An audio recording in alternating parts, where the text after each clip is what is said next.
Good evening. This is Redwood Wonk. My name is Eric Kirk. Dave Frank is with me. We are here to talk about the national issues of the day. A lot going on in the news.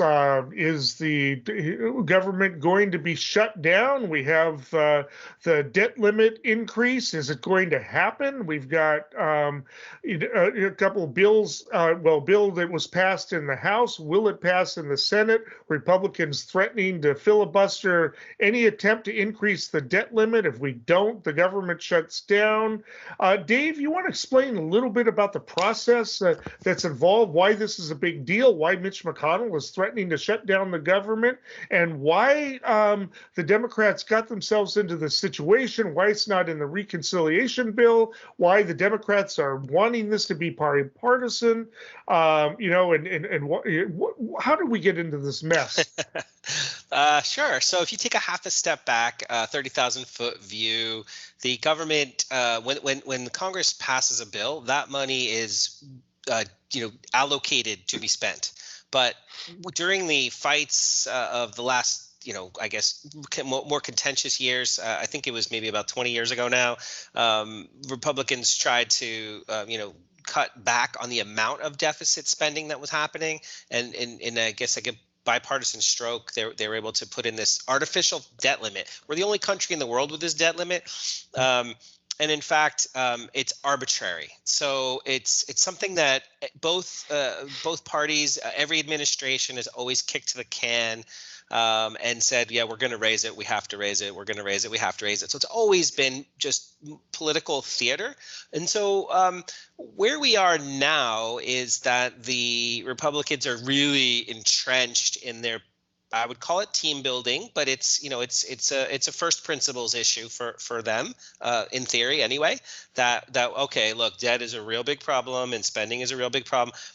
I would argue that's not the case, that it's a first principle issue, that it's in fact political theater to try to score points and do team building with their constituents. But the as a process matter, the government fiscal year ends at the end of this month, and they've already exceeded the 28.78 $1 trillion have been spent in debt, but the limit is already 28.4. So we've already gone over by a few hundred billion.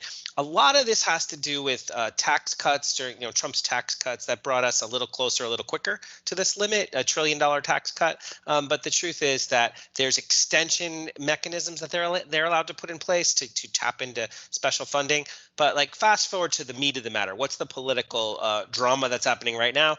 Is that Republicans want to make an issue out of it and make it so that the Democrats are forced to vote for the raising of the debt limit, and Republicans that don't have to touch it, and they could run on it, and they could say, "See, it's them spending money, not us." I think that's the core issue, and there's mechanisms in place for the Democrats to do so. So there's a lot of theater right now surrounding whether it'll just get railroaded through in reconciliation, in fact, or if some other problem is going to happen. And we'll talk about the problem. If there is a problem, it will be a massive problem, but it's a low probability event. But currently, right now, it's not in the reconciliation bill. It would have to go back to the House, and Republicans are able to slow that process down because of some shenanigans that they can play there, and even some conservative Democrats. And so it might slow down the process before we can even get to the two infrastructure bills. And so it's a problem. Tester is really angry, actually, John Tester, Senator, and he's actually kind of one of the centrists, and he's one of them saying, why are you pushing for this bipartisan stuff? Why are you always, Democrats playing this dance, trying to get Republicans to play with you? It's a waste of time. And he's a centrist. He's one of these people who, calls for it. He says, why do you waste time? Why didn't you just put the thing into the reconciliation bill? Tim Kaine, too. These are not, progressives, pushing for it. Why did you waste our time on this? Just put it in the reconciliation bill. Let's get the other stuff done. And why did you bring us here? McConnell's not going to play with you. So what I heard and read is that there's basically two ways to go, or get rid of the thing entirely. So getting rid of the debt ceiling entirely, which that kind of has to happen in a bipartisan way. not happening now. So other than that, which is really the what they should do. Right. Besides, so they either can raise the amount, the nominal amount from 24 and change to say 30 or 40 or whatever the number is, or they could just suspend it. And so what they've done most years, then when this comes up, most of the time since 2011, I think was the last time that they had a face-off of this magnitude where the government actually shut down and they saw some of the cascading effects. But since 2011, what's happened most of the years is that they suspend it. Mm-hmm. So they don't have to say, oh, we anticipate spending $6 trillion over the next 4 years or whatever the number is. They don't have to put a number on it, and there's a lot of face saving that would come from that. And I think that's why they're going through these efforts. And I think the Republicans that have been, I mean, it seems nihilist, but I think they figure if the economy tanks, that'll help them in the midterms. Well, now you hit the heart of the matter, truthfully, the magnitude of what could happen in exchange for what they're trying to get out of this, it's almost like, I hate to say it, and it's apples and oranges, of course, but it's like the Stop the Steal thing with the election. It's just. They're taking something to an extreme that it doesn't have to happen, and it's very painful. And so we're talking millions of job losses, suspensions of state payments, all sorts of federal programs, freezing in the global credit markets, a hit to the GDP. The U.S. debt bonds, those Treasury bonds, they're the ballast in central bank accounts. They're the ballast in private commercial bank accounts. They're money market accounts. Like, there's so many things, but if you're saying this is a first principle and I don't really care what happens, which is what it sounds like, then that's actually kind of scary. So much so that former Secretary of Treasury Mnuchin and former Secretary of Treasury Paulson, both Republicans, have tried. They've lobbied McConnell's office, and he's saying no, he's not budging. He's saying they could pass it without us. We're going to make them do it. And so Goldman Sachs recently said to their clients, this is the riskiest debt limit impasse we've had in a decade, but the Eurasia Group says it's unusually high that there will be a problem, but that's still just 20%. That there'll be a technical default or an actual default. It's semantics in between. It's such a nightmare that it's only a 20% probability for on the desk of the experts here, because it's really just a big dance. To force the Democrats to look bad. To do that. But, we know that McConnell's willing to do it because for years, the McConnell refused any type of stimulus to try to bring Obama down. So, that was, again, they wanted to tank the economy. Obama was able to increase the economy by using the Fed to stimulate the economy, but they didn't want to allow that. That's why this last time around, they tried to manipulate the bill to prevent the Fed from being able to do that, so that Biden wouldn't have that tool in case they would be able to stop any type of stimulus this time around. They want to be able to tank the economy. It's a very nihilist position. I mean, it's incredible, but they just really don't care. They don't care how many people have to suffer. It's strictly power with McConnell. It's been that way for 10 years. I mean, it's amazing, and it sounds, like I'm not being objective, but objectively, it's all about power for him. I mean, that's it. And I think it was you and I had this conversation. So much of this is really about power. It's not about policy. It's not about what's best for the American people. I talk to people both sides of the aisle and people who are non-political, lots of folks. And when you tell them that we've been borrowing 40 cents of every dollar that we spend as a country, at least, since the crisis, but even before, so we're talking at least 12 years or more, probably lots more, we borrow a lot. It's not a good thing. Something needs to give eventually. But since the collapse of 2008, we haven't made significant reforms. Since COVID pandemic hit, we've taken all the brakes off and all the sort of traditional checks on the system that we've got, and we're doing extraordinary things. And so this budget reconciliation bill, it takes extraordinary to the next level. And I just have to say, it's very unlikely that this will happen. But that doesn't mean we don't need reform. Like at some point down the road, a bipartisan commission ought to figure it out, but we're not there. We can't even see eye to eye on common language. After 20 years, $1 trillion spent training and equipping hundreds of thousands of Afghan national security and defense forces, 2,448 Americans killed, and untold thousands coming home with unseen trauma to their mental health. I go to bed at night thinking about the families that have lost loved ones over there, and in addition, the Americans we left, the allies we abandoned. U.S. service members in Kabul did heroic work, securing the airport, protecting civilians of many nationalities, including tens of thousands of Afghans, and airlifting them out.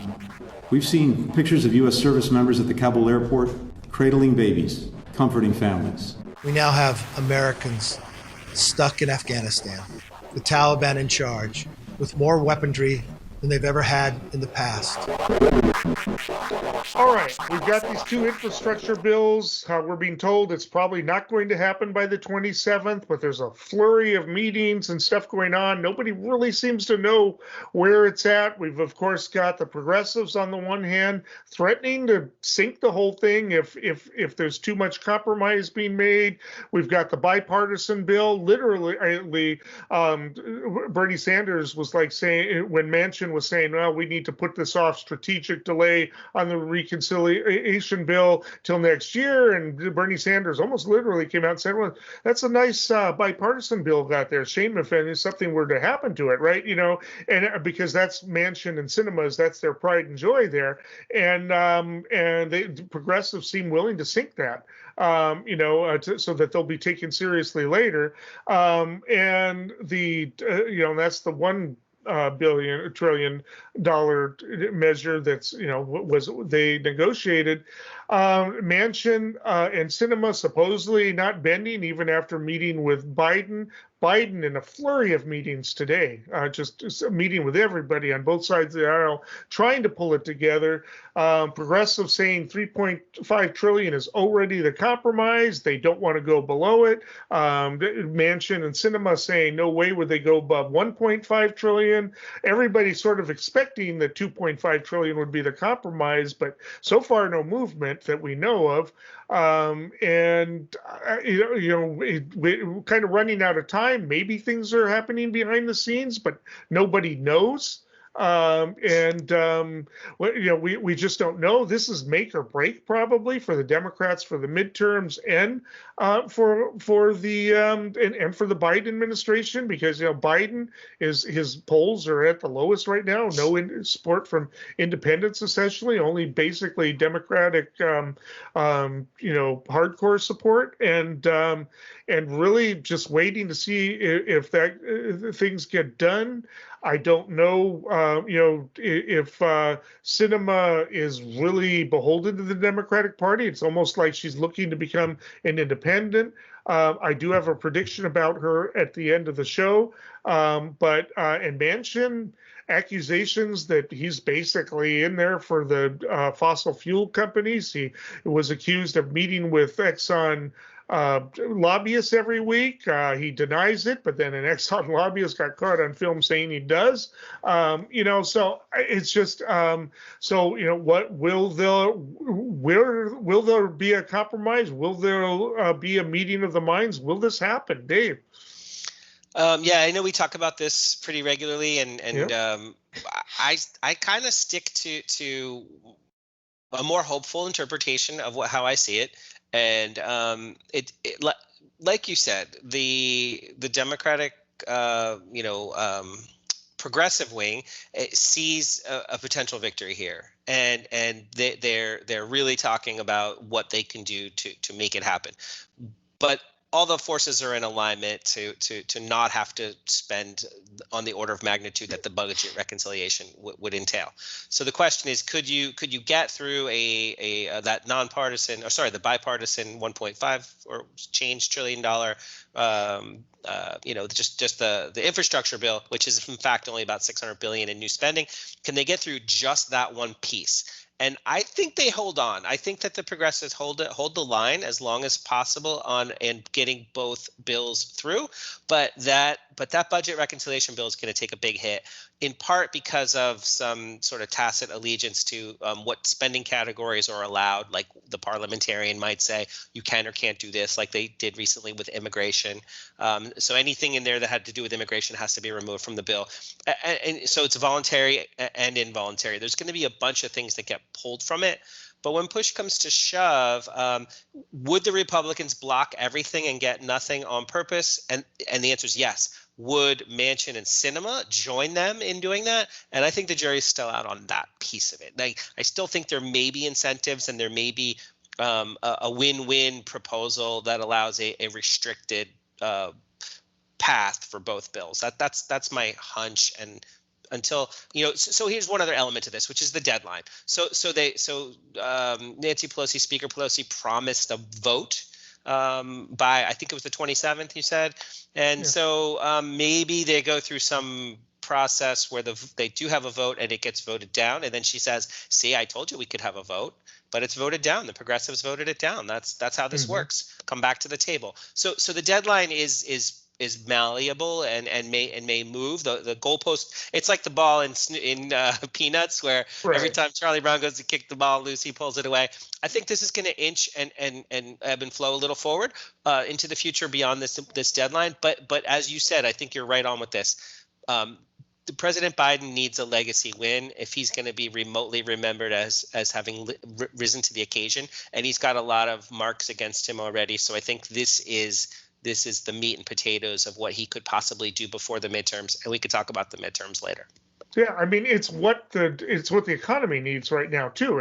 A lot of this stuff is really needed, and they've got it. The progressives have to stand up to Manchin. I mean, Manchin is like saying, "What's the urgency for climate change?" Well, you've just been hit by record impact hurricanes. We've got wildfires tearing up the West that are burning hotter because the forests are drier than they've been in centuries. I mean, what's the urgency? I mean, get out of your mansion. I'm sorry. It's just it's absolutely ridiculous. And of course, he got into a tweet war kind of with AOC and called her young lady, and she responded, "What if I called you old man?" It's just it's been kind of interesting, but it's really down to those two. I noticed the other 5 or so moderate senators have stayed kind of quiet. It's really down to Sinema and Manchin, and the question is how serious are they? Is Manchin angling just to look like an independent, or is he really going to bat for the fossil fuel companies? I mean, maybe he could play cover. Maybe the parliamentarian will give everybody cover. Maybe the progressives can say, "Well, the parliamentarian said that, so what can we do?" And maybe the Manchin and Sinema can look like that's a success for them, right? Maybe that gives everybody what they need. Who knows? But it's there's also pressure to ignore the parliamentarian too. There's a lot of people who say, we don't have to do that. That's an advisory position. Who elected her, right? There's a number of things going on there. But I mean, we're talking about an economy right now where they're worried about, is there inflation? Are jobs kicking in? We don't know the impact of what happened when that $30 billion of unemployment enhancement was dropped from the economy. It probably added to people getting jobs, and it probably dropped the inflation a bit. We'll find out next month, but that's we won't know. We don't know we know that the COVID is affecting the supply lines and the rest. So but getting some more money into the economy on building infrastructure is definitely something that can help. I mean, it's just and the gamesmanship needs to change. So the question is we're going to be asking is, what is it really that Manchin and Sinema want? We know what the progressives want. I mean, we know exactly what their agenda is. We're not quite sure. I'm going to discuss cinema a little bit more at the end of the show. So much of this, and I don't mean to oversimplify because there's so many different policy issues contained in these bills, and particularly in the budget reconciliation bill.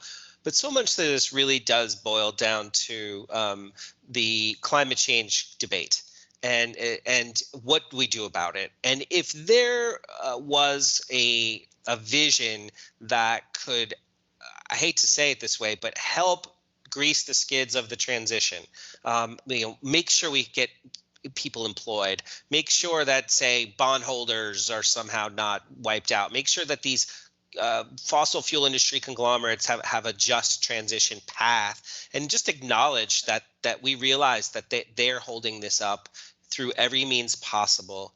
Like you said, the Exxon lobbyist said, it's easy for us. We just block the funding for anything that goes against us. And we use the electoral process to pay off all the politicians in our pocket. We're really good at it, and hire me for a job because I'm really good at this. And we do it all the time. I talk to, so that's where we are. We got to get the past the grandstanding. And one last thing on this is that China just announced they're going to stop developing new coal capacity around the world. If China continued on its current path, it would represent nearly half of all carbon in the world, if their own carbon production and the stuff that they fund and build around the world. So we have to acknowledge that when the fossil fuel industry says, look at China, why are we going to unilaterally disarm? We need to take that on face value, but we need to address it urgently. All right, crisis at the border. We've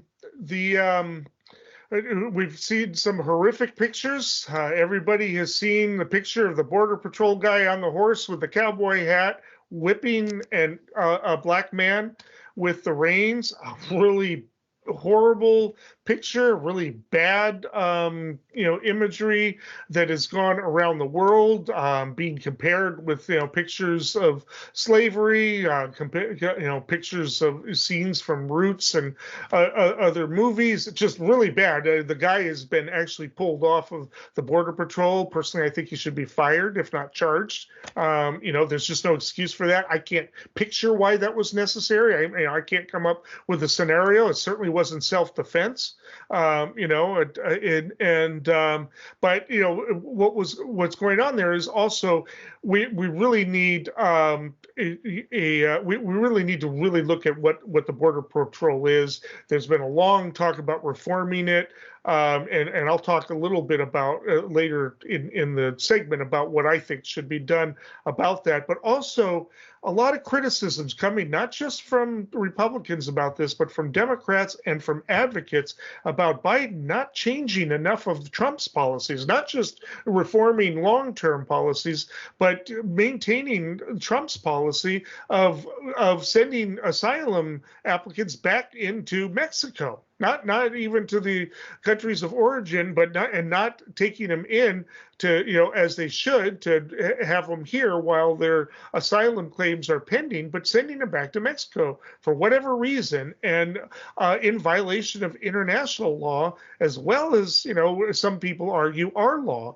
And what we have here was a group of Haitians, coming from what Trump called an S-hole country, coming from a country that's possibly one of the worst off countries in the world, if not the worst off, hit by an earthquake, perennial, horribly corrupt governments, just experienced an assassination recently, and poverty that's just, off the scale. They've got a sort of a community down there just trying to get food. This guy who's being whipped by the rains was carrying food, trying to get it to people, and what is happening to these people? Some of them are returning to Mexico, just trying to figure out what they're going to do. Are they going to apply for asylum in Mexico? Are they giving up on the United States? Meanwhile, somebody comes from Cuba, and they're not treated that way. Their asylum is taken seriously. They're not returned to Cuba. I haven't heard about anybody lately deported to Cuba.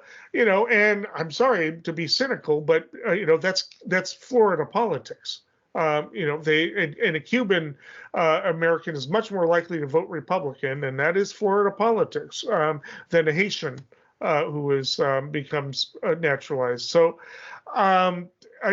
we got to look at the policy, but why is Joe Biden so slow in not just reforming policy in general, but reversing President Trump's policies? So this is hugely complicated. Obviously, this immigration problem. You just look at the last 4 years of how Trump and his folks have been able to just elevate it to such a hot button issue that people are so irrational about. I'll just leave it at that. It's really tough to even talk about. But this particular issue, this particular case, Haitians at the border, 14,000 people under a bridge. Most of these people left their country 2010 after the earthquake, and Brazil and Chile allowed tens of thousands of people to come to their countries for the labor. Brazil for the Olympics, Chile, I don't recall exactly why, but their immigration ramped up to a huge number by 2019, where it was I think the number, it went from 500 to 28,000 people emigrating from Haiti to Chile over that period each year. So now you've got 100,000 or more people from Haiti in Brazil and South America, in Chile, where they're facing difficult living conditions and lack of assimilation in many cases. So some of those folks desperately decided to walk through jungles and cross Panama and through Mexico, and they heard that maybe the United States was going to have a humane asylum process now that Biden's president, and I think Biden kind of got this administration, and Kamala Harris is the point person. They're in this situation where they say, what do we do about this? And so they had to walk a tightrope with a bunch of no-win scenarios. Should the asylum process evolve to where it's humane and we can be proud of how our country's handling this? Yes. Are we there? No. So what are they doing? Deploying the Border Patrol cavalry, so to speak, the mounted Border Patrol.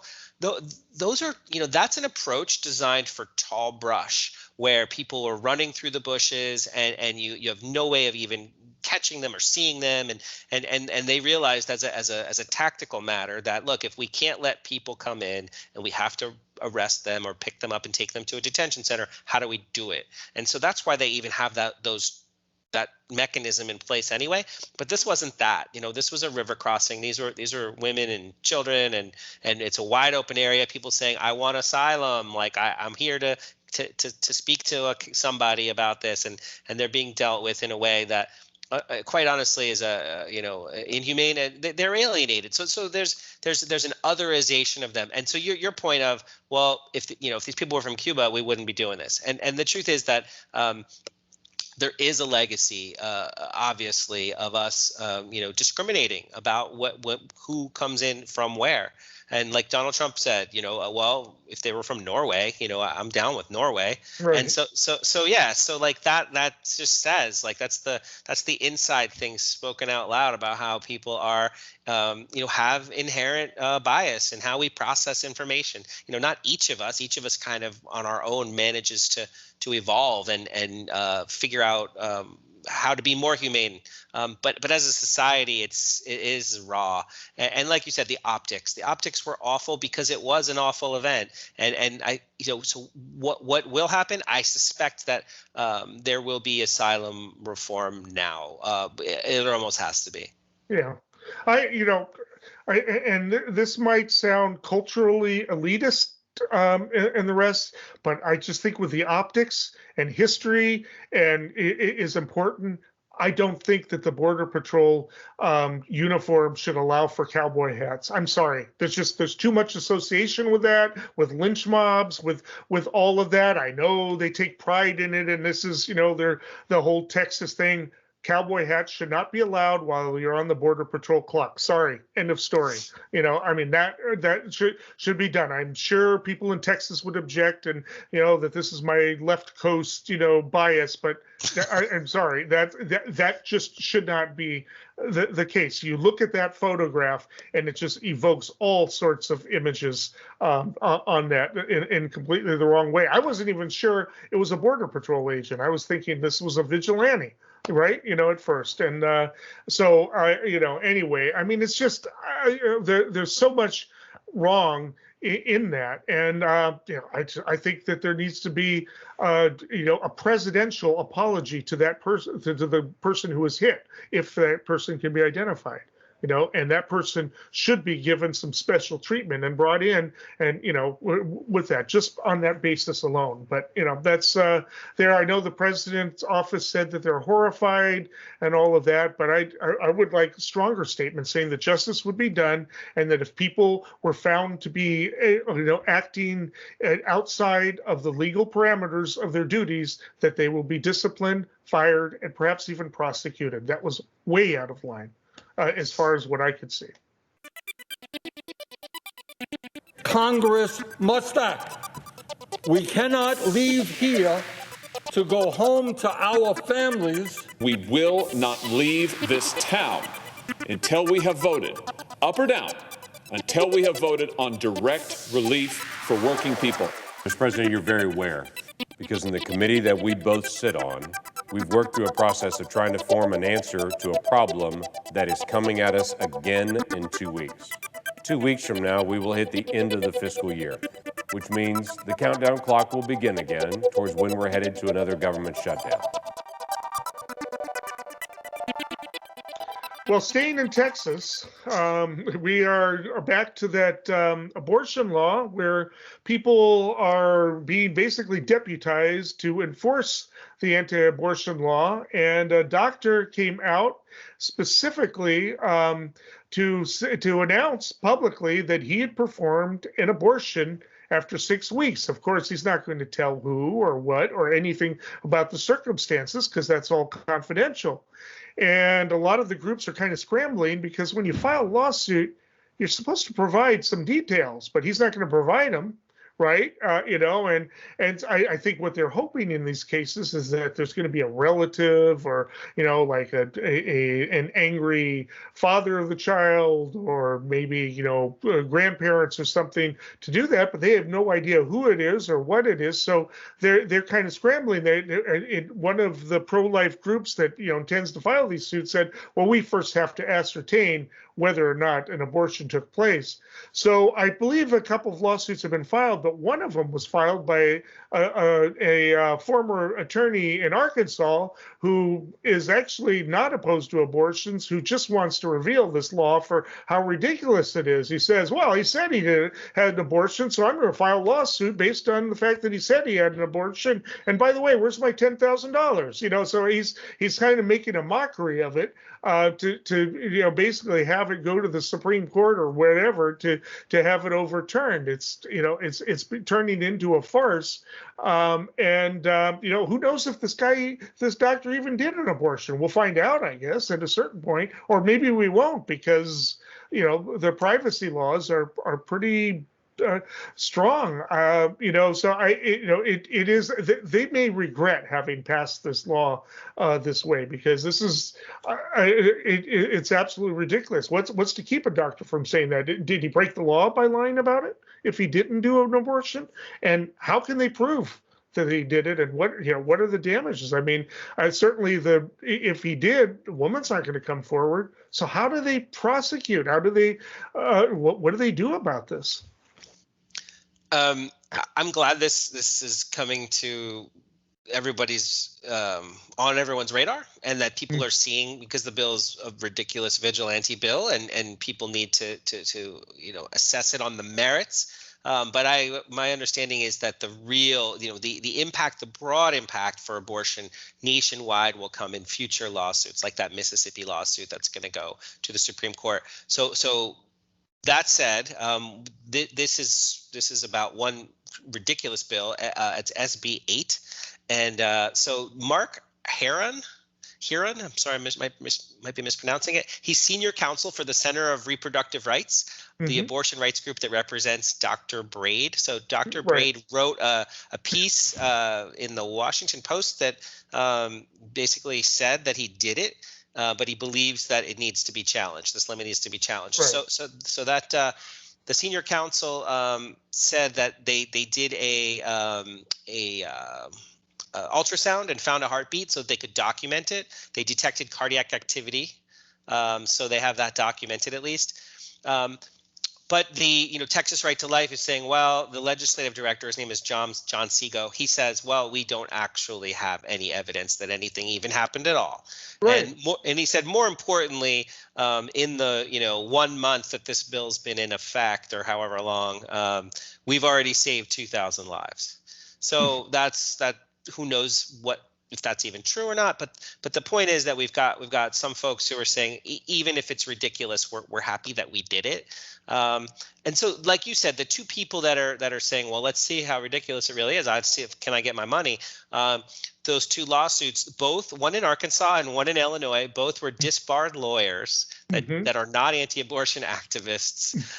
The first, the Arkansas man, Oscar Stilley, said, this is what he said about himself, a disbarred and disgraced lawyer, not pro-life. I just want to vindicate this. And the other one, Illinois man, Felipe Gomez, he says, I'm just a pro-choice plaintiff.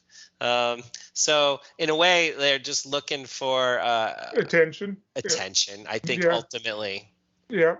I mean, it's, it sounds like the pro-life group is chickening out. I mean, here's your chance. I mean, in your view, a murder's been committed. What do you care if you save 2,000 lives? If you believe that a murder was committed, you should be outraged. I mean, this is really, off the top. So they're going to sit back. They don't know what happened. I mean, I don't think they can release the ultrasound even. That's private, right? So are they going to try to get a subpoena to release the ultrasound? It's still private.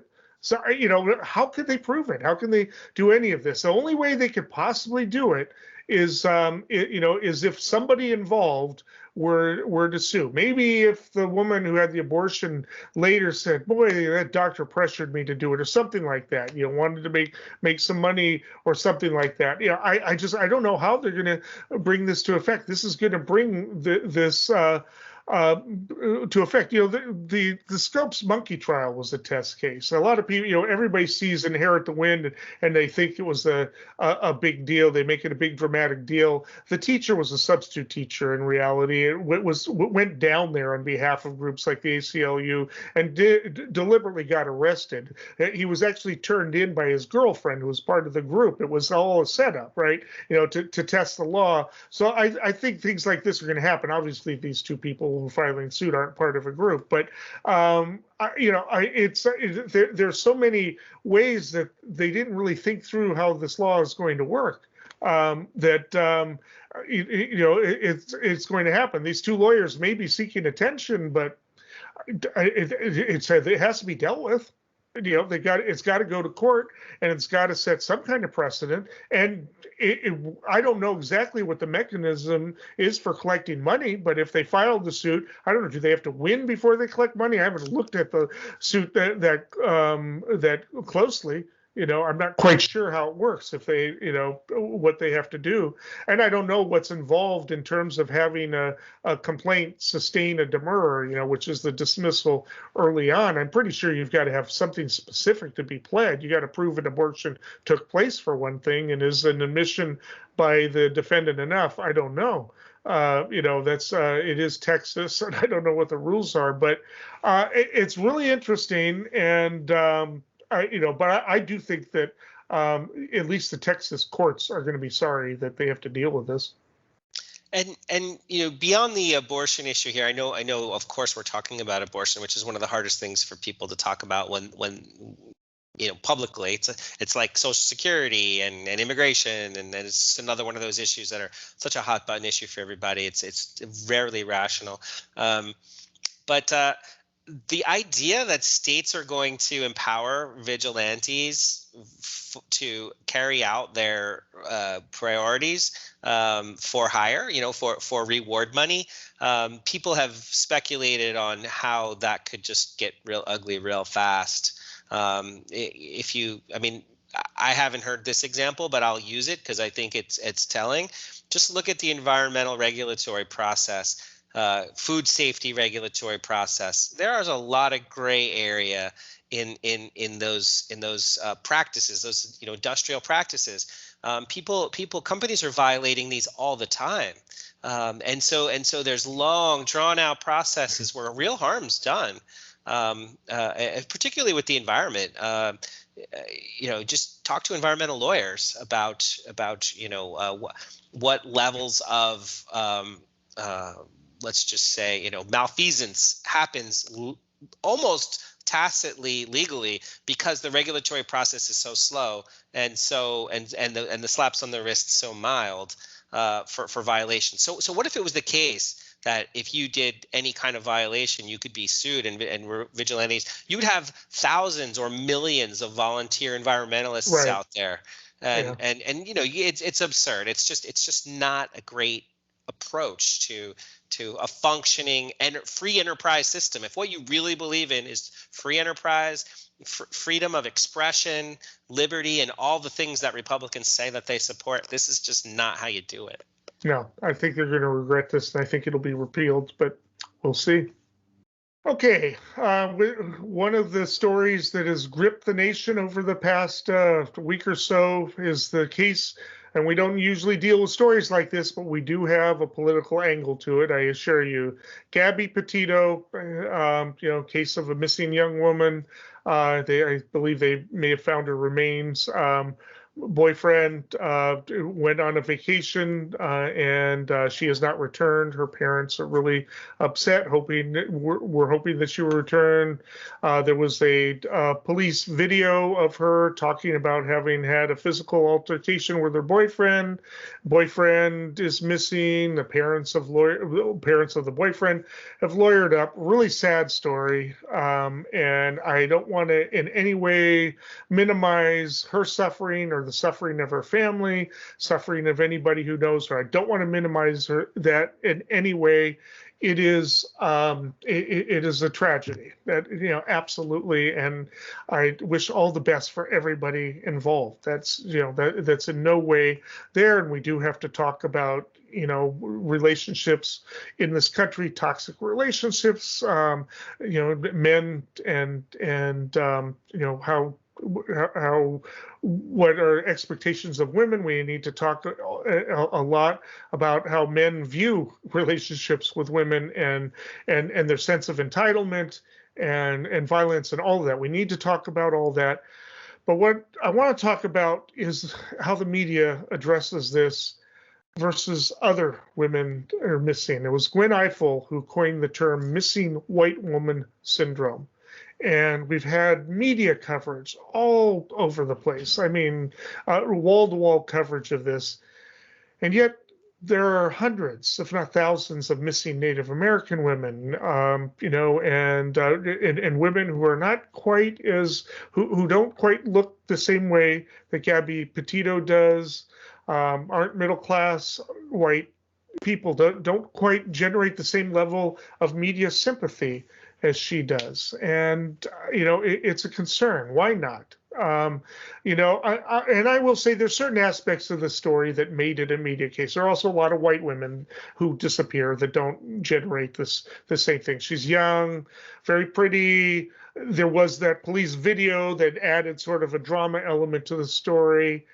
But we need to kind of talk about it because there are so many women, particularly I believe there's a rash of Native American young women missing that we don't even know about. I mean, it's really kind of scary, the number that there are, and there's a whole story about tribal police not cooperating, and the rest. There is violence across the board in families across, even in middle class families, and even probably in upper class families that are invisible to the public. And so why should one story get so much attention?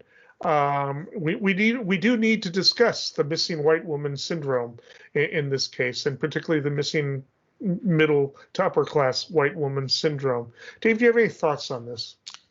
Yeah, so I second your thoughts about, we have to be sensitive to the fact that it was a personal tragedy, and it's never easy to talk about the structural problems or the societal problems that influenced it without being somewhat dismissive, and I'm trying hard not to be dismissive in any way. So that said, I did see a gentleman, Martin Reynolds. He's executive director of the Maynard Institute for Journalism Education, and he made a comment that this is a newsroom diversity issue, that our newsrooms don't reflect the diversity of the country, and folks in the editing roles are even less diverse.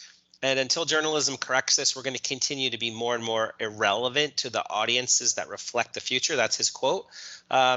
So in a way, I think that's a part of it. How institutions, just in general, it's not gonna be on the news. It's not going to sell products. It's not going to sell advertising dollars. If you're talking about something that's not in the common experience of the folks who are in those people covering the story and preparing the stories, and also who they anticipate that their audience is. So that's one element. But I also saw an interesting quote from a guy named Alvin Williams. He's the host of Affirmative Murder, a podcast that focuses on true crimes of Black and brown victims. And he talked about that the coverage is disproportionate. Like it was wall to wall, extended coverage, and exactly what you said. He said she's a Gen Z blonde petite girl, and that's what gets the clicks. Mm-hmm. And so it's really about increasing exposure and popularity and numbers and ratings and just going to where the story is going to get the most traction. He also pointed out something that I thought was pretty interesting. Wyoming, there's been like 710 indigenous people went missing in the last 10 years. So with no real coverage. And we have that. The North Coast Journal here in our community had an article maybe 2 or 3 months ago. I mean, time flies now. Sometime earlier this year, talked about our county, where we are, our region. We have the highest level of missing indigenous women, unsolved murders in the state. Yeah. And so it's an issue that really hits home. You mentioned about cooperation. One of the things that I remember hearing, and it's very complicated, and we're not giving sufficient time to the breadth of this, but like for the most part, communities that are historically not that are disenfranchised, they're not going to talk to police anyway. So it's not just the tribal police, it's everybody. They're just like, well, what are you doing here? You don't really care about us. You're not really going to help us. Right. Then, it's the relationships that need to be cultivated. That's part of the problem. Yeah. Yep. So there's that. And then just more broadly and more generally, this quote, he said, Alvin Williams, he said, people are selective with the humanity they see in others. And so we're seeing one side of it here, where a nation gets in a hysteria about one missing person. Granted, nobody wants to see a boyfriend murder a girlfriend with video on national television. Nobody wants any of that stuff to happen at all. But it happens, and in part, our humanity, in theory, ought to be universal. The intrinsic value of all human beings should be elevated to the point where we're not going to discriminate and say, you know what, 14,000 people under a bridge in Haiti, whatever, throw them on a plane. I don't even care if they haven't even been home in 10 years. Like that, we just don't want them here. Like that's an inhumane view. Versus hyperhumanity that we get for somebody that could be somebody that we would take into our own home if they asked us for food. I mean, there should be enough coverage where everybody's familiar with the face, what she looks like, so that they can recognize her if they see her. We don't need to get into the details of their life and all of that. We recognize what the boyfriend looks like in case we see him, so that there could be more coverage for everybody. Because if everybody got coverage, more of those women might be found. More of the perpetrators of those women might be caught, right? Of them being disappeared. If everybody got more coverage, maybe less of this would happen. And that's the practical sad thing about this. And the coverage she got is way more than is necessary to do that. In fact, we started to get into sordid details that none of us really need to know, that actually invades the family's privacy at a certain point. It just got to be such a ridiculous thing, almost on the verge of porn. I mean, it just, we don't need to know all that was being revealed, in these the coverage. It was ridiculous. It didn't even do her any favors. I mean, it's ridiculous. And that, the 700 people in Wyoming, how many of them would have gotten coverage if there was at least some national coverage of them? But it's sad and it's deadly, the disparity. And I think one other element of this, again, it's a systemic critique and less focused on this particular case. But from what I've seen so far, there were many sort of armchair investigators working tirelessly to piece together video footage, because she was a video blogger, and they were doing this van life thing, driving around the country, and they were in the parks, they were in the forest near Grand Teton, the non-national park forest around Grand Teton National Park when this happened. And there was somebody who saw them and met them and had their own video that they submitted, and so between the FBI and just these, all watching people trying to piece together the case, they zeroed in exactly on the spot with the help of eyewitnesses. So there's this reality TV meets the online social network thing. There were aspects that made it a story, and I just want to be absolutely clear. I'm not saying that we should be less concerned for her. I'm saying we should be more concerned for other people. That's absolutely the point to make. We should be concerned for all of them. I mean, that's just, the others should not be invisible. Everybody, all of the victims should be more visible.